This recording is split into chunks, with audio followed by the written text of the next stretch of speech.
மையமுடுக்கு நேர்களுக்கு வணக்கம். நீங்கள் இணைந்திருப்பது இன்றைய முக்கிய செய்திகளுடன். என்பிபி அடக்குமுறை அரசாங்கம் நாமல் ராஜபக்ஷ தெரிவிப்பு. கணவன் அரங்கேற்றிய கொடூரம், இளம் மனைவிக்கு நேர்ந்த துயரம். MS சுமத்ரன் விடுத்த எச்சரிக்கை. ஜான்ஸ்டன் பெர்னாண்டோ மீண்டும் விளக்கமறியலில். சட்டவிரோதமான செயல்களுக்கு ஆர்ப்பாட்டம் செய்தோ உண்ணாவிரதம் இருந்தோ பிரயோசனமில்லை, உமா மகேஸ்வரன் தெரிவிப்பு. கொழும்பில் படுகொலை செய்யப்பட்ட சட்டத்தரணி வெளியாகும் அதிர்ச்சிகர பின்னணி. வெள்ள அனர்த்த நிவாரண நிதி விவகாரம் போராட்டத்தில் குதித்து மூதூர் மக்கள். எங்கள் அங்கிகள் கலரும் வரை போலீசார் எம்மை தாக்கினார்கள், கசப்ப தேரர் பகிரங்க குற்றச்சாட்டு. வெடுக்குநாரிமலை சிவராத்திரி வழிபாடு விவகாரம் ரவிகரன் MP அழுத்தம் தொடர்வென விரிவான செய்திகள்.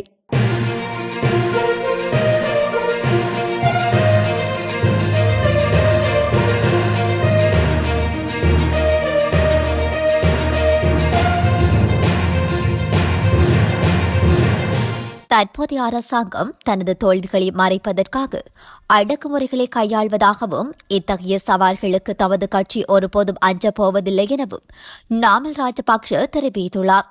ஸ்ரீலங்கா பொதுஜன பெரமுன கட்சியின் தலைமையகத்தில் நேற்று இடம்பெற்ற நிகழ்வொன்றின் பின்னர் ஊடகங்களுக்கு கருத்து தெரிவித்த போதே அவர் இதனை குறிப்பிட்டுள்ளார். அரசாங்கம் மக்களுக்கு வழங்கிய வாக்குறுதிகளை நிறைவேற்ற தவறியுள்ள நிலையில் தற்போது தனது இருப்பை தக்க வைத்துக் கொள்ள எதிர்க்கட்சியினரையும் மகா சங்கத்தினரையும் இலக்கு வைத்து அடக்குமுறைகள் ஏறி வருகிறது. குறிப்பாக கடந்த கால போராட்டங்களின் போது இடம்பெற்ற வன்முறைகளை தூண்டியவர்கள் இன்று அதிகாரத்தில் இருந்து கொண்டு பழிவாங்கும் அரசியலில் ஈடுபடுகின்றனர். ராஜபக்சர்களின் ஆட்சி காலத்தில் ஒருபோதும் இனவாதம் பின்பற்றப்படவில்லை என தெரிவித்த நாமல் ராஜபக்ஷ, பௌத்த கலாச்சாரத்தை பாதுகாப்பது இனவாதம் ஆகாது என்றும் அவர் வலியுறுத்தியுள்ளார். குடும்ப தகராறில் வீட்டின் மீது கணவர் பெட்ரோல் குண்டை வீசியதில் அவரது 40 வயதுடைய மனைவி தீப்பிடித்து பலத்த தீக்காயமடைந்து வெள்ளிக்கிழமை அன்று உயிரிழந்துள்ளார். இறந்தவர் மெதகம பரசங்கவச பகுதியைச் சேர்ந்த தமயந்தி ஏகநாயக்க என அடையாளம் காணப்பட்டுள்ளார். தம்பதியினரிடையே நீண்ட காலமாக நிலவி வந்த தகராறு காரணமாக கணவர் வெள்ளிக்கிழமை அன்று வீட்டின் மீது பெட்ரோல் குண்டை வீசியதாக போலீசார் தெரிவித்தனர். பெட்ரோல் குண்டினால் வீடு தீப்பிடித்து எரிந்ததோடு மனைவி வீட்டினுள் தீப்பிடித்து உயிரிழந்துள்ளார். சம்பவத்தில் ஈடுபட்ட சந்தேக நபர் தற்போது அந்த பகுதியை விட்டு தப்பிச் சென்று விட்டார். அவரை கைது செய்ய போலீசார் விசாரணைகளை முன்னெடுத்து வருகின்றனர். இந்த நிலையில் சம்பவம் குறித்து பரசாங்க போலீசார் மேலதிக விசாரணைகளை மேற்கொண்டு வருகின்றனர். இலங்கை தமிழரசு கட்சியின் முடிவுகள் தீர்மானங்களை பகிரங்க வெளியில் விமர்சிக்கின்ற கட்சியின் உறுப்பினர்களுக்கு எதிராக கடுமையான நடவடிக்கைகள் எடுக்கப்படும் என கட்சியின் பொதுச் செயலாளர் ஜனாதிபதி சட்டத்தரணி சுமத்திரன் அறிவுறுத்தியுள்ளார். கட்சியின் தீர்மானங்களை விமர்சிப்பவர்களுக்கு எதிராக கடுமையான நடவடிக்கைகள் ஏற்கனவே எடுக்கப்பட்டிருக்கின்றன என்பதை கட்சி உறுப்பினர்களுக்கு தமிழரசு கட்சியின் பிரதேச சபைகளின் தவிசாளர் தெரியப்படுத்த வேண்டும். அனைத்து முறைப்பாடுகள் சம்பந்தமாகவும் நடவடிக்கை எடுக்க வேண்டிய கட்டாய தேவை இருப்பதனால் மேலும் எவரையும் சங்கடத்துக்குட்படுத்தாமல் நடந்து கொள்ளுமாறு கட்சியின் அனைத்து உறுப்பினர்களுக்கும் அறிவுறுத்தல் வழங்க வேண்டும் என்றும் தவிசாளர்களை கேட்டுக் கொண்டிருக்கின்றார். கட்சியின் நாடாளுமன்ற உறுப்பினர்கள், பிரதேச சபை தலைவர்கள், உறுப்பினர்கள் மற்றும் முக்கிய பிரமுகர்களுக்கு இது பற்றிய தகவல்களை அவர் வழங்கியிருக்கிறார் என தெரிய வருகின்றது. அதேவேளை கட்சியின் தலைவர் CVK சிவஞானத்தின் ஆலோசனையின் அடிப்படையில் இந்த அறிவுறுத்தலை சுமத்திரன் விடுத்துள்ளதாகவும் தகவல்கள் வெளியாகியுள்ளன. கைது செய்யப்பட்டு விளக்கமறியலில் வைக்கப்பட்டிருந்த முன்னாள் அமைச்சர் ஜான்ஸ்டன் பெர்னாண்டோ உள்ளிட்ட 5 சந்தேக நபர்களை மீண்டும் விளக்கமறியலில் வைக்குமாறு நீதிமன்றம் உத்தரவிட்டுள்ளது. குறித்த சந்தேக நபர்களுக்கு எதிரான வழக்கு நேற்று விசாரணைக்கு எடுத்துக் கொள்ளப்பட்டது. இதன்போதே இந்த உத்தரவு பிறப்பிக்கப்பட்டுள்ளது. அதற்கமைய குறித்த சந்தேக நபர்களை எதிர்வரும் 20ஆம் தேதி வரை விளக்கமறியலில் வைக்குமாறு பத்தலை நீதவான் நீதிமன்றம் உத்தரவிட்டுள்ளது. சந்தேக நபரான ஜான்ஸ்டன் பெர்னாண்டோ கூட்டுறவு மற்றும் உள்நாட்டு வர்த்தக அமைச்சராக பதவி வகித்த காலத்தில் சதோச நிறுவனத்திற்கு சொந்தமான லொரியொன்றை முறைகேடாக பயன்படுத்தியதாக கூறப்படும் சம்பவம் தொடர்பில் அவர் கைது செய்யப்பட்டமை குறிப்பிடத்தக்கது. முல்லைத்தீவு மாவட்டத்தில் கடற்தொழிலாளர்கள் கடலில் இடம்பெறும் சட்டவிரோத கடற்தொழில் நடவடிக்கையினை கட்டுப்படுத்த கோரி நேற்றைய தினம் கவனஈர்ப்பு போராட்டத்தினை மேற்கொண்டு முல்லைத்தீவு மாவட்ட அரசாங்க அதிபர் உமா மகேஸ்வரனிடம் மனுவினை கையளித்துள்ளார்கள்.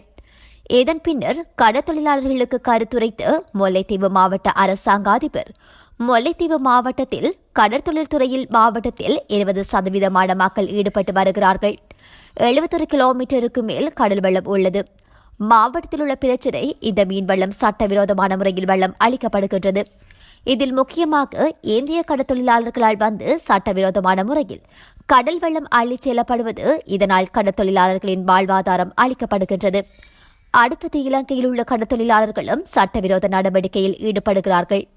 ஆழ்கடலில் சென்று சட்டவிரோத உபகரணங்களை பாவித்து கடற்தொழிலாளர்கள் கரைவலை மீன்பிடி தற்போதைய அரசாங்கத்தின் கொள்கை. இந்த சட்டவிரோதமான செயல்கள் எல்லாத்தினையும் இயன்றவரையும் கட்டுப்படுத்துவது மீன்பிடித்துறையினை விட பெரிய பிரச்சினை. போதைப்பொருள் ஓரளவுக்கு இந்த அரசாங்கத்தின் செயற்பாடூடாக கொண்டுவரப்பட்டுக் கொண்டிருக்கின்றது. அதேபோல இவ்வாறு பல பிரச்சினை உள்ளது. அதில் ஒன்று மீன்பிடி தொடர்பான பிரச்சினை. கரைவலைக்கு உள்ள இயந்திரம் பயன்படுவது 6 மாதத்திற்கு முன்னர் தடை செய்யப்பட்டது. அவர்கள் தவணை கேட்டது. இப்போது அது நடைமுறைக்கு வந்துள்ளது. சட்டத்திற்கு விரோதமான விடயத்தினால் பாதிக்கப்பட்டது என்பது பிழையான விடயம். முல்லைத்தீவில் உதாரணத்திற்கு காணியினை அதிகளவில் வைத்திருப்பவர்கள் இன்னும் கள்ள காணிகளை பிடித்துக் கொண்டு எதிராகவும் நிற்கிறார்கள். சட்டவிரோதமான செயல்களுக்கு ஆர்ப்பாட்டம் செய்தோ உண்ணாவிரதம் செய்தோ எந்தவித பிரயோஜனமும் இல்லை. அதனை அங்கீகரித்தால் சட்டவிரோதத்திற்கு அரசாங்கம் அங்கீகரித்தது என வந்துவிடும். ஆனபடியால் கடற்தொழிலாளர்கள் பிரச்சினைகள் மிக விரைவில் கட்டுப்பாட்டிற்கு வரும் என்ற நம்பிக்கை உள்ளது.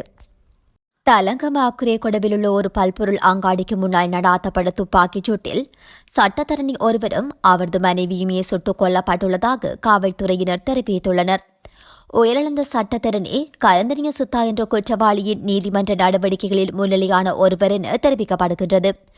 இந்த நிலையில் கரந்தனிய சுத்தா தொடர்பான தகவல்களை லோக்குப்பட்டி என்பவரின் பாதாள உலக கும்பலுக்கு வழங்கியதன் காரணமாக கரந்தனிய சுத்தாவை குறித்த துப்பாக்கிச் சூட்டை நடாத்தியிருக்கலாம் என காவல்துறையினர் சந்தேகம் வெளியிட்டுள்ளனர். இந்த துப்பாக்கிச் சூட்டிற்கு T56 துப்பாக்கி பயன்படுத்தப்பட்டிருக்கலாம் என்று காவல்துறையினர் சந்தேகம் வெளியிட்டுள்ளனர். அதன்போது ஒரு பெண்ணும் ஒரு ஆணும் இவ்வாறு கொல்லப்பட்டுள்ளனர். மேலும் அவர்கள் குறித்து இதுவரை எந்த தகவலும் தெரிவிக்கப்படவில்லை. துப்பாக்கிச் சூட்டை நடாத்தியவர் யார் என்பதும் எதற்காக இந்த துப்பாக்கிச் சூட்டை நடாத்தினார்கள் என்பது குறித்து தலங்கம காவல்துறையினர் மேலதிக விசாரணைகளை மேற்கொண்டு வருகின்றனர். வெள்ள அனர்த்த 50,000 ரூபாய் நிவாரண நிதி உதவியை பெற்றுத் தருமாறு கோரிக்கை முன்வைத்து மோதூரில் ஆர்ப்பாட்டம் ஒன்று முன்னெடுக்கப்பட்டுள்ளது. பாதிக்கப்பட்ட பொதுமக்களினால் மோதூர் பிரதேச செயலகத்திற்கு முன்னால் நேற்றைய தினம் மாலை அமைதி வழியிலான கவனஈர்ப்பு போராட்டம் இடம்பெற்றுள்ளது.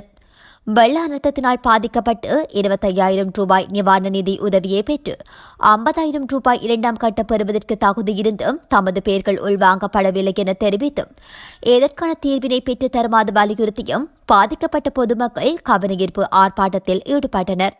பின்னர் மோதூர் பிரதேச செயலாளரை ஆர்ப்பாட்டத்தில் ஈடுபட்ட மூவர் சந்தித்து பேசியதோடு இதற்கு உரிய தீர்ப்பினை பெற்றுக் கொடுக்க விசேட குழு ஒன்றை அமைப்பதாக பிரதேச செயலாளர் தெரிவித்ததை அடுத்து ஆர்ப்பாட்டத்தில் ஈடுபட்டவர்கள் அங்கிருந்து கலைந்து சென்றனர். இதன் பின்னர் மோதூர் பிரதேச செயலாளர் ஊடகங்களுக்கு கருத்து தெரிவிக்கையில் வெள்ளத்தினால் பாதிக்கப்பட்டு 50,000 கொடுப்பனவு பெறாதவர்கள் ஆர்ப்பாட்டத்தில் ஈடுபட்டு பின்னர் என்னை சந்தித்து அவர்களது மனக்குறைகள் தொடர்பாக என்னிடம் முறையிட்டார்கள். இந்த விடயம் தொடர்பாக நான் சுயாதீன குழு ஒன்றை அமைத்து உரிய நடவடிக்கை மேற்கொள்ள உள்ளேன் என்று தெரிவித்ததை அடுத்து அவர்கள் கலைந்து சென்றதாகவும் அவர் குறிப்பிட்டுள்ளார். எங்கள் உடம்பில் இரத்தம் வழிந்தது, எங்கள் ஆங்கிகள் கலரும் வரை போலீசார் எம்மை தாக்கினார்கள் என பலாகொட கசப்பு தேரர் பகிரங்க குற்றச்சாட்டொன்றை முன்வைத்துள்ளார். அதற்கு பிறகு சிறையில் உயர் அதிகாரி ஒருவர் உங்களால் முடிந்ததை செய்யுங்கள் என்று தங்களை மிரட்டியதாகவும் அவர் சுட்டிக்காட்டியுள்ளார். நேற்றைய தினம் இடம்பெற்ற ஊடகவியலாளர் சந்திப்பில் வைத்து அவர் இதனை தெரிவித்துள்ளார். மேலும் தெரிவிக்கையில் வடக்கு கிழக்கு மகா சங்கத்தினர் உட்பட சிங்கள பௌத்த சமூகம் பல துன்பங்களுடன் வாழ்கிறது. வரலாற்று ரீதியாக வடக்கு மக்களிடம் மிகவும் சுய கட்டுப்பாடுடனும் கவனத்துடனும் அவர்களின் நலன்களை கருத்தில் கொண்டு செயல்படுகிறோம். அன்றைய தினம் புத்த சிலையை வைத்து சொல்லி மக்கள் சென்ற பிறகு போலீஸ் அதிகாரிகள் 200 பேர் வரையில் அவ்விடத்தை சுற்றி வளைத்தனர். இதன்போது ஏன் சுற்றி வளைக்கிறீர்கள் என கேட்டபோதும் பதில் கிடைக்கவில்லை. உள்ளே வருவதற்கான கதவுகள் இருக்கும் போதும் கம்பி வேலிகளை வெட்டி உள்ளே வந்து எங்களை அடித்தார்கள். புத்தர் சிலையை பறித்து கொண்டு சென்றார்கள். நாம் எவ்வளவு சொல்லியும் கேட்கவில்லை, அடித்தார்கள். எமது உடம்பிலிருந்து ரத்தம் வழிந்தது. எது நடந்தாலும் நாங்கள் போராட்டத்தை கைவிட மாட்டோம் என அவர் குறிப்பிட்டுள்ளார். வெடுக்கனாரி ஆதிலிங்கேஸ்வரர் ஆலயத்தில் சைவ மக்கள் சுதந்திரமாக சிவராத்திரி தின வழிபாடுகளில் ஈடுபடுவதற்கு இடமளிக்க வேண்டும் என வன்னி மாவட்ட நாடாளுமன்ற உறுப்பினர் துரைராசா ரவிகரன் வலியுறுத்தியுள்ளார். இந்த முறை வெடுக்கனாரி மலையில் சைவ மக்கள் சிவராத்திரி தின வழிபாடுகளில் ஈடுபடுவதற்குரிய வழிவகைகள் ஏற்படுத்தப்படும் என வவுனியா வடக்கு பிரதேச அபிவிருத்தி ஒருங்கிணைப்பு குழுவின் தலைவர் உபாலி சமரசிங்கவிலால் தெரிவிக்கப்பட்டுள்ளது. வவுனியா வடக்கு பிரதேச அபிவிருத்தி ஒருங்கிணைப்பு குழு கூட்டம் 13/2/2026 அன்று இடம்பெற்ற நிலையில் குறித்த கூட்டத்திலேயே இந்த விடயம் தொடர்பில் கலந்துரையாடப்பட்டுள்ளது. இதன்போது நாடாளுமன்ற உறுப்பினர் ரவிகரன் மேலும் கருத்து தெரிவிக்கையில், வெடுக்கனாரி மலையில் கடந்த ஆண்டுகளில் இடம்பெற்ற சிவராத்திரி தின வழிபாடுகளில் இடையூறுகள் ஏற்படுத்தப்பட்டிருந்தன. குறிப்பாக சிவராத்திரி தின வழிபாடுகளில் ஈடுபட்டிருந்த பக்தர்கள் மீது காவல்துறையினரால் தாக்குதல்கள் மேற்கொள்ளப்பட்டன. அத்தோடு பக்தர்களுக்குரிய குடிநீரை ஆலய பகுதிக்கு எடுத்து செல்வதற்கு தடைகளும் ஏற்படுத்தப்பட்டிருந்தன. இதனால் சிவராத்திரி வழிபாடுகளில் ஈடுபட்டிருந்த பக்தர்கள் பலத்த இடர்பாடுகளுக்கு முகம் கொடுத்திருந்தனர். எனவே இந்த முறை சிவராத்திரி தின வழிபாடுகளுக்கு அவ்வாறான இடையூறுகள் ஏற்படுத்தக்கூடாது. சைவ மக்கள் சுதந்திரமாக வழிபடுவதற்கு இடமளிக்க வேண்டும். அடிப்படை மனித உரிமைகளில் ஒன்றான சைவ மக்களின் வழிபாட்டுரிமை பாதுகாக்கப்பட வேண்டும் என அவர் தெரிவித்துள்ளார். இத்துடன் மையத்தின் இன்றைய முக்கிய செய்திகள் நிறைவு பெறுகின்றன. நன்றி.